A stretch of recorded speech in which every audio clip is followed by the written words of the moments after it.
Hello dear student. आप सभी को अपने चैनल बीएल क्लासेस में दिल खोलकर स्वागत करते हैं। आज हम आपको बताएंगे इतिहास का पहले चैप्टर का महत्वपूर्ण प्रश्न। एनसीईआरटी से संबंधित जितना भी क्वेश्चन है आपको हम हल करके बताएंगे और पूरा कॉन्सेप्ट और लॉजिक के साथ बताएंगे। समझ गए? आप वीडियो के अंत तक बने रहिए। सबसे पहला क्वेश्चन आपके सामने है, गैरीवाल्डी की कार्यों की चर्चा करें। गैरीवाल्डी जो थे एक महान सशस्त्र क्रांतिकारी थे। क्या थे?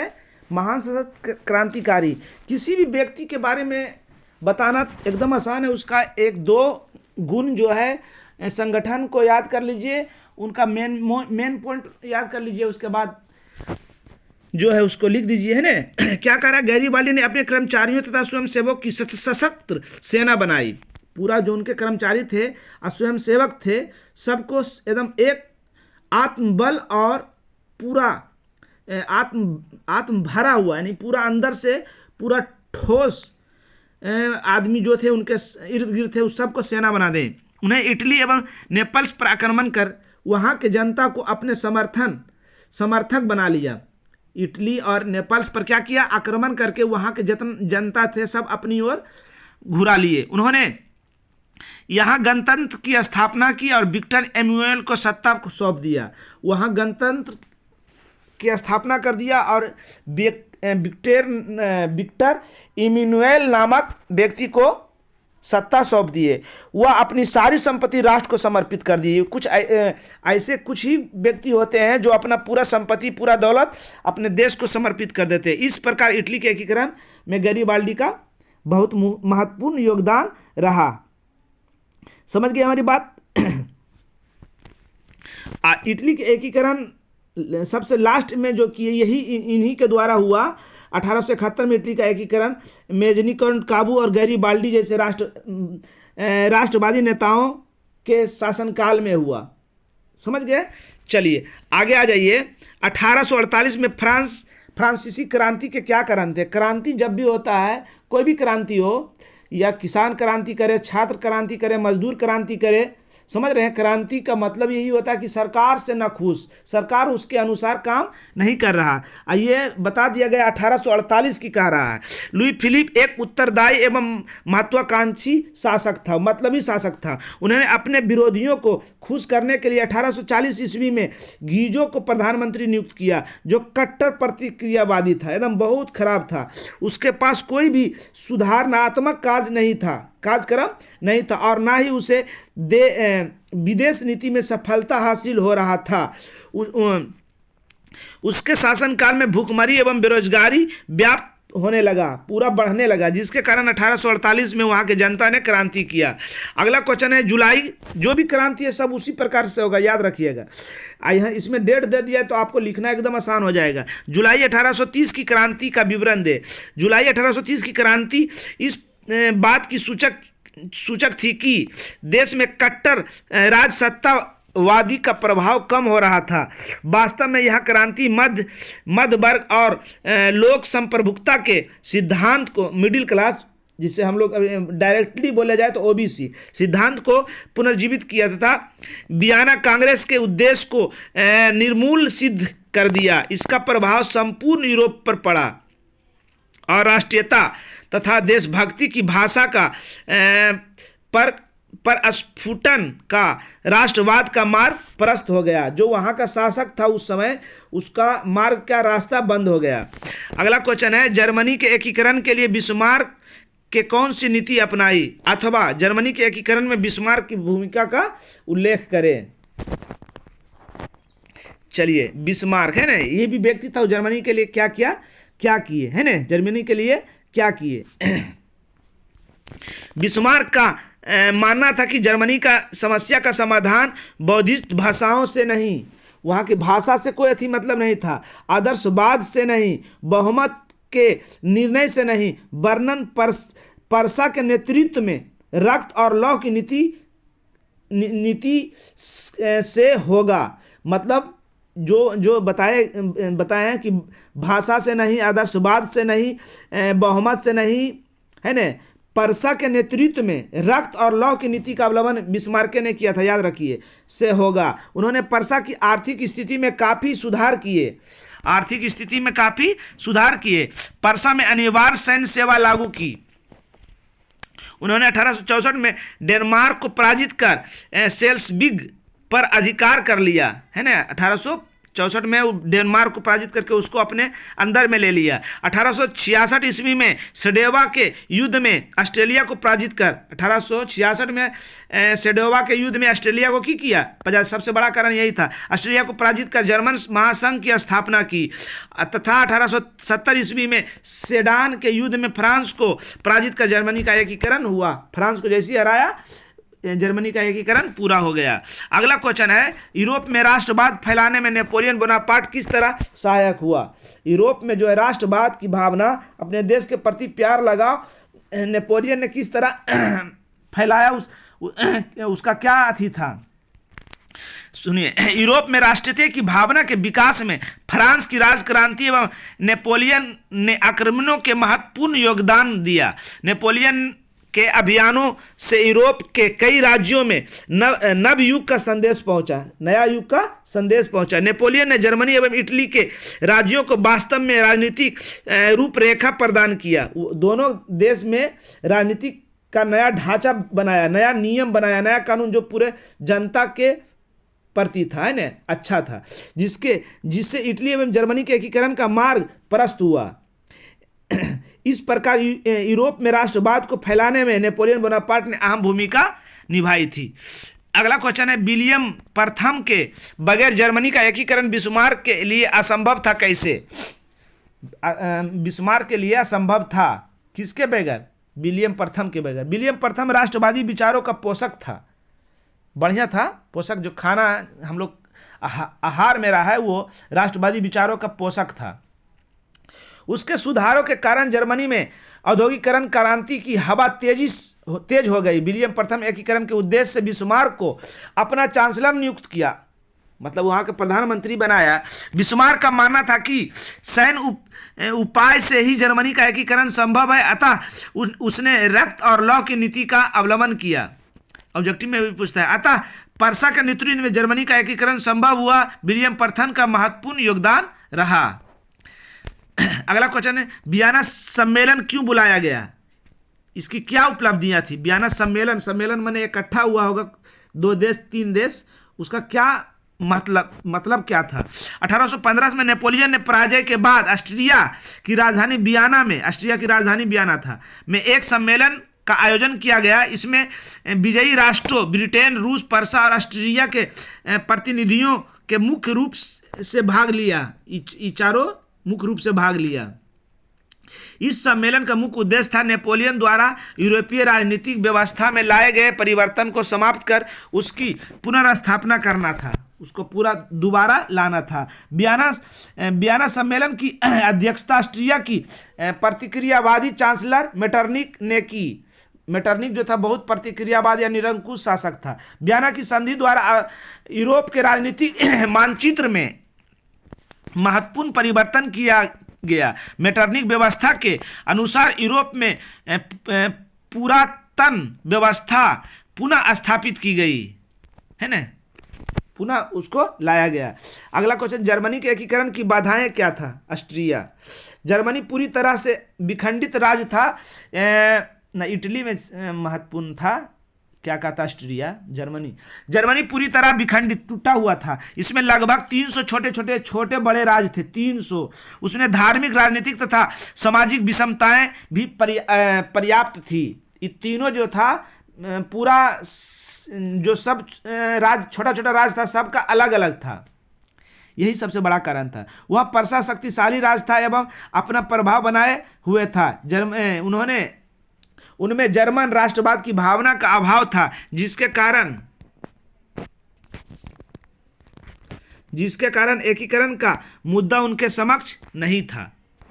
ये हो गया लघुतरीय। अब दीर्घोत्तरीय, जितना भी क्वेश्चन बता रहे हैं एनसीईआरटी पर है, याद रखिएगा, है ना। इटली के एकीकरण में मेजनी, काउंट काबू, गैरीबाल्डी के योगदान को बताएं। ये तीनों के बारे में बताना है। ये तीनों के बारे में हम जब इस चैप्टर का संक्षिप्त बताए थे उसमें बता दिया गया, इसलिए उसको आप उन तीनों के बारे में आप बढ़िया से लिख लीजिए, पढ़ लीजिएगा, है ना। ऐसे हल्का फल्का बता देते हैं। सबसे पहले किनका बोला था? मेजनी। मेजनी जो था इटली के पैगंबर के नाम से जाना जाता था, है ना। पैगंबर की मसीहा कहा जाता था इटली किसको? मेजनी को, समझ गए। और उसके बाद काउंट काबू जो था एक सफल कूटनीतिज्ञ था। क्या था? सफल कूटनीतिज्ञ था। उसके बाद क्या है? गैरीवाल्डी। गैरीवाल्डी जो थे क्या थे? सशक्त क्रांतिकारी थे। उसने अपनी कर्मचारी और स्वयंसेवकों के सशस्त्र सेना बनाए थे। चलिए दूसरा क्वेश्चन है, राष्ट्रवाद के उद्देश्य के कारणों एवं प्रभावों की वर्णन करें। राष्ट्रवाद, है ना, राष्ट्रवाद आधुनिक विश्व की राजनीतिक जागृति का प्रतिफल है। यह एक ऐसा भावना है जो किसी विशेष भौगोलिक, सांस्कृतिक और सामाजिक परिवेश में रहने वाले लोगों में एकता की वाहक बनाती है। राष्ट्रवाद, राष्ट्र माने देशवाद, माने हम लोग अपने देश के प्रति, यहाँ के सब संस्कृति और यहाँ के जो भी भाषा है, यहाँ के जो भी संस्कृति है, उससे लगाव, उससे प्यार, यही राष्ट्रवाद है। राष्ट्रवाद की भावना का बीजारोपण यूरोप में पुनर्जागरण के काल में ही हो चुका था। सबसे पहले किसी भी चीज का जो अथी हुआ सबसे पहले यूरोप में हुआ, है ना। सबसे पहले कहाँ हुआ? यूरोप में हुआ। इसका संक्षिप्त में ही बता दिए थे हम। परंतु 1789 ईस्वी की क्रांति में यह उन्नत रूप से प्रकट हुई। फ्रांसीसी क्रांति ने राजनीति को अखबारों, सड़कों और सर्वसाधारण की वस्तु बना दिया। यूरोप के कई राज्यों में नेपोलियन के अभियानों द्वारा नवयुग का संदेश पहुंचा। नेपोलियन ने जर्मनी और इटली के राज्यों को भौगोलिक नाम की परिधि से बाहर कर उसे वास्तविक और राजनीतिक रूपरेखा प्रदान किया, बताया गया, है ना। उसके बाद करा जिससे इटली एवं जर्मनी के एकीकरण का मार्ग प्रशस्त हुआ। इटली और जर्मनी के एकीकरण का मार्ग प्रशस्त हुआ। राष्ट्रवाद ने न सिर्फ दो बड़े राज्यों का उदय किया बल्कि अन्य यूरोप राष्ट्रों में भी इनके कारण राजनीतिक उथल पुथल शुरू हुआ। जब कोई दो देश जब करता है कुछ बढ़िया काम तो उसके इर्द गिर्द वाला भी देश उसी रास्ता पर जाना चाहता है। हंगरी, बोहेमिया तथा यूनान में स्वतंत्रता आंदोलन इसी राष्ट्रवाद के परिणाम था। कोई भी देश लड़ाई लगा स्वतंत्रता के लिए। इसी के अभाव में ओटोमन साम्राज्य के पतन की कहानी को अंतिम रूप दिया। बाल्कन क्षेत्र में राष्ट्रवाद के प्रसार ने स्लाव जाति को संगठित कर सर्बिया को जन्म दिया। इस प्रकार यूरोप में जन्मी राष्ट्रीयता की भावना को प्रथमतः यूरोप को एवं अंतः विश्व को प्रभावित किया। पूरे देश उससे प्रभावित हुआ था, यूरोप के राष्ट्रवादी से। अगला क्वेश्चन है, इटली जर्मनी के एकीकरण में ऑस्ट्रिया की क्या भूमिका थी? ऑस्ट्रिया की सबसे अहम भूमिका थी। वो जब तक नहीं हारता तो ये दोनों का एकीकरण संभव नहीं था। इटली एवं जर्मनी, ऑस्ट्रिया जो था इटली और जर्मनी के एकीकरण का सबसे बड़ा विरोधी था। ऑस्ट्रिया के हस्तक्षेप से इटली में जनवादी आंदोलन को कुचल दिया गया। ऑस्ट्रेलिया का चांसलर मेटरनिक पुरातन व्यवस्था का समर्थन था। पुराना जो आ रहा नियम कानून उसी पर चल रहा था। ऑस्ट्रिया को पराजित किए बिना इटली और जर्मनी का एकीकरण संभव नहीं था। अतएव काबूल ने ऑस्ट्रिया को पराजित करने के लिए फ्रांस के साथ मिलकर क्रीमिया युद्ध में भाग लिया और फ्रांस का राजनीतिक समर्थन प्राप्त किया। जर्मन में राष्ट्रीय आंदोलन के शैक्षणिक संस्थाओं, बुद्धिजीवियों, किसानों और कलाकारों का महत्वपूर्ण योगदान था। यद्यपि ऑस्ट्रिया का चांसलर मेटरनिक ने इस आंदोलन को कुचलने के लिए दमनकारी कानून चार्ल्सवाद के उद्देश्य को जारी किया, मतलब उसको दबाने के लिए, उसको खत्म करने के लिए किया। परंतु जर्मनी के राष्ट्रीयता की प्रबल धारा प्रभावित हो रही थी। पूरा मजबूती से वहाँ देशभक्ति की भावना जाग चुकी थी, जिसके कारण जिससे एकीकरण के नाम को आगे बढ़ाने में सहायता प्रदान की। 1866 ईस्वी में ऑस्ट्रेलिया ने पर्सा के खिलाफ सेडोवा के युद्ध की घोषणा कर दी और उसमें वह बुरी तरह पराजित हुआ। इस प्रकार ऑस्ट्रेलिया का जर्मनी जर्मनी क्षेत्रों से प्रभाव समाप्त हो गया और पर्सा के नेतृत्व में जर्मनी का एकीकरण संपन्न हुआ। इसमें बिस्मार्क की महत्वपूर्ण भूमिका रही थी। अगला क्वेश्चन है, यूनानी स्वतंत्रता आंदोलन की संक्षिप्त विवरण दे। कोई भी देश की स्वतंत्रता आंदोलन क्या है, वहाँ का जो पहले से राजा होगा वो बढ़िया नहीं अति करता होगा, जो नियम कानून सबके लिए बराबर नहीं होगा। फ्रांसीसी क्रांति ने यूनानियों के में राष्ट्रीयता की भावना की लहर जागी। यूनान के ओडेसा नामक स्थान पर हितेरिया फिलाइक संस्था की स्थापना की। इसका उद्देश्य तुर्की शासन को यूनान से निष्कासित कर उसे स्वतंत्र बनाना था। इंग्लैंड का महान कवि लॉर्ड बायरन यूनानियों की स्वतंत्रता के लिए यूनान में ही शहीद हो गया। इससे यूनान की स्वतंत्रता के लिए सारे यूनानी स्वतंत्रता के पक्षधर थे।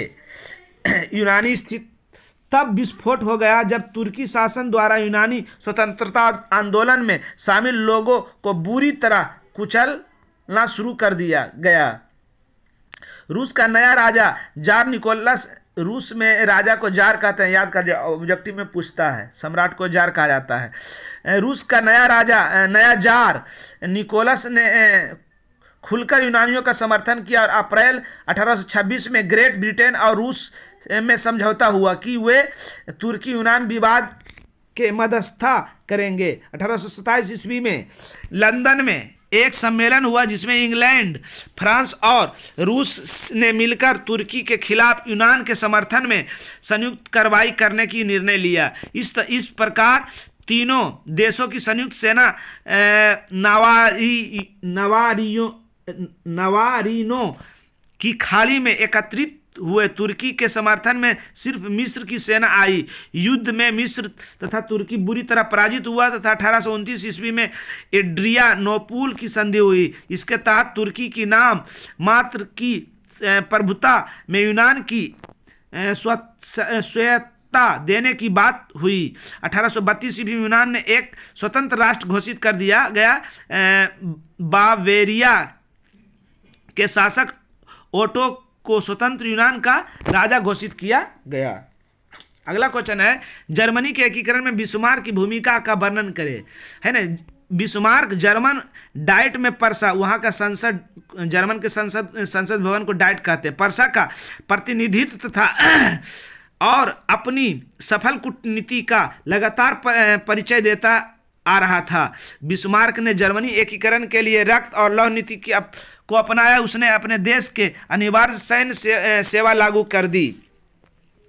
उसके अपनी नीतियों से पर्सा का सुदृढ़ीकरण किया। उसने ऑस्ट्रिया के साथ मिलकर 1864 ईस्वी में सालेसविग और हॉलेस्टीन राज्यों के मुद्दे को लेकर डेनमार्क पर आक्रमण कर दिया। जीत के बाद सालेसविग पर्सा के अधीन हो गया और हॉलेस्टीन ऑस्ट्रिया को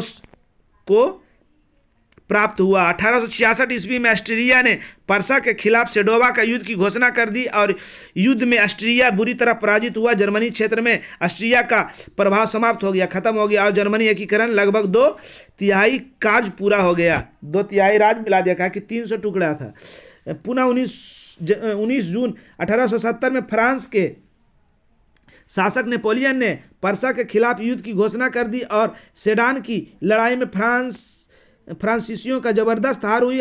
10 मई 1871 ईस्वी में फ्रैंकफर्ट की संधि के द्वारा दोनों राष्ट्रों के बीच शांति स्थापित हुआ। इस प्रकार सेडान के युद्ध में ही एक महाशक्ति के पतन पर दूसरी महाशक्ति जर्मनी का उदय हुआ। अंततः जर्मन 1871 ईस्वी में एक एकत्रित राष्ट्र के रूप में यूरोप में राजनीतिक मानचित्र में स्थान आया, उसके मानचित्र में एक स्थान प्राप्त किया। समझ गए? ये टोटल क्वेश्चन एनसीईआरटी का है, इसलिए इस सब क्वेश्चन महत्वपूर्ण है एग्जाम की दृष्टि से, क्योंकि लगातार 2 साल से सोशल साइंस का क्वेश्चन जो है एकदम पहले के मुताबिक अल्टर पूछा जा रहा है, इसलिए हर एक क्वेश्चन महत्वपूर्ण है। आज का क्लास यहीं समाप्त हुआ। जय हिंद।